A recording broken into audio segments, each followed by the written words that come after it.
কোন সন্তান জীবনে মানুষ হয় জানেন?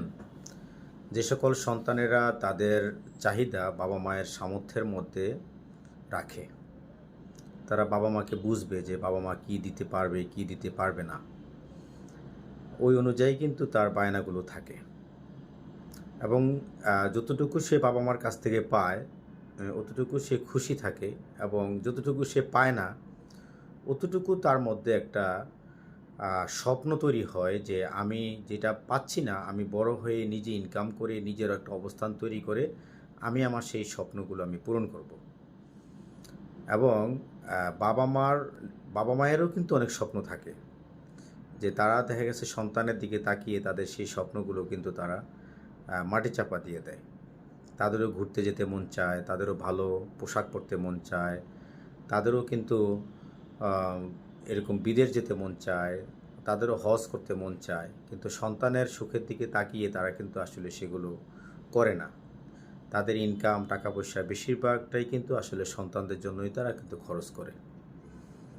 তখন যেই সন্তানেরা যে নিজের চাহিদাটা যে বাবা মার কী দিতে পারবে কী দিতে পারবে না এটার মধ্যে রাখে, এবং বাবা মার যে স্বপ্নগুলো পূরণ হচ্ছে না, হ্যাঁ, যে বাবা মাকে নিয়েও তার স্বপ্ন যে আমি ভবিষ্যতে ইনকাম করে আমার বাবা মায়ের স্বপ্নগুলো আমি পূরণ করব। বাবাকে আমি হজ করাবো, মাকে হজ করাবো, তাদেরকে বিদেশে ঘুরতে নেব, অথবা তাদেরকে আমি ভালো পোশাক কিনে দেব, তাদেরকে ভালো বাড়ি করে দেব, তাদেরকে আমি আরামে রাখবো। তো এইরকম এইরকম যাদের চিন্তা আছে, ওই সন্তানরাই কিন্তু আসলে জীবনে মানুষ হয়। আর যারা বাবা মায়ের সামর্থ্য না থাকার পরেও যে বায়না ধরে বিভিন্নভাবে জিদ করে, রাগারাগি করে এবং দেখা গেছে ইমোশনালি ব্ল্যাকমেল করে সে তার চাহিদাগুলো পূরণ করে, এরা কিন্তু আসলে জীবনে মানুষ হতে পারে না। এরা সবসময় কিন্তু অন্যের সমস্যার কারণ হয়ে দাঁড়ায়। এবং অনেক সময় এই ধরনের সন্তানদের জন্য বাবা মা দুঃখে কষ্টে আসলে তারা কাউকে বলতেও পারেন না এবং মনে মনে বলেন, আল্লাহ, এরকম সন্তান আমার না হলেই ভালো ছিল। এবং এই সন্তানরা, তাদের তো আসলে স্বপ্ন পূরণ হয়ই না এবং এরাই কিন্তু আসলে বিপথে যায়, এরাই কিন্তু আসলে সন্ত্রাসী হয়ে যায়, এরাই আসলে নিজের চাহিদা পূরণ করার জন্য অসৎ কাজগুলো তারা করে। এবং ভবিষ্যতে এরা যখন বিয়ে শাদী করে তখন কিন্তু তার চাহিদা পূরণ করার জন্য বা সে কোনো কিছু করে না, যদি অন্যায় আবদারগুলো তার মেটানোর জন্য তার শ্বশুরবাড়ির প্রতি অথবা তার স্ত্রীর প্রতি সে অনেক ধরনের অন্যায় করে, হ্যাঁ, যৌতুক চায় বা এই ধরনের অন্যায়গুলো করে। তো আসলে আমি বর্তমানে যারা ছাত্রছাত্রী ভাই বোনেরা যারা আছেন, আমি তাদের উদ্দেশ্যে বলবো, আপনারা আপনাদের সামর্থ্য চিন্তা করবেন, আপনার বাবা মায়ের সামর্থ্যের আলোকে আপনার চাহিদাটা আপনি ঠিক করবেন।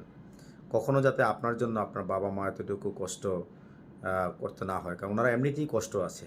যে প্রত্যেক বাবা মাই চান যে আসলে সন্তানকে ভালো রাখতে, ভালো খাওয়াতে, ভালো পড়াতে, প্রত্যেকটা বাবা মা চান। অনেক সময় বাবা মারা তাদের অপারগতার কথাটা কিন্তু সন্তানদেরকে বলতে চান না, এক ধরনের লজ্জা পান। সন্তানদের কাছেও কিন্তু এক ধরনের লজ্জা আছে, কিন্তু এর মধ্যে যদি আপনি আবার এরকম করেন তখন আসলে বাবা মায়ের কষ্টের কোনো সীমা থাকে না।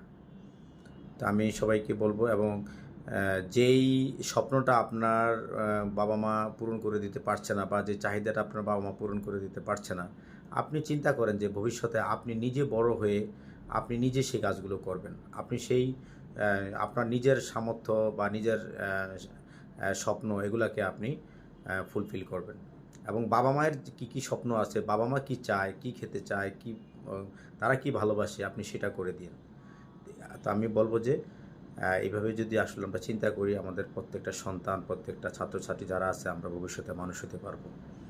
আর যারা অন্যায় করেন বা এই ধরনের, তাদেরকে বলবো যে আপনারা আসলে সঠিক পথে আসেন, বাবা মাকে বুঝেন, বাবা মার বোঝা না হয়ে বাবা মার পাশে দাঁড়ান, বাবা মাকে ভালোবাসুন এবং নিজের স্বপ্ন তৈরি করুন। নিজে মানুষ হয়ে পরিশ্রম করে নিজের একটা সাকসেসফুল লাইফ অর্জন করবেন। হ্যাঁ, সেই চিন্তা আপনাকে রাখতে হবে। সবাই ভালো থাকবেন। আল্লাহ হাফিজ।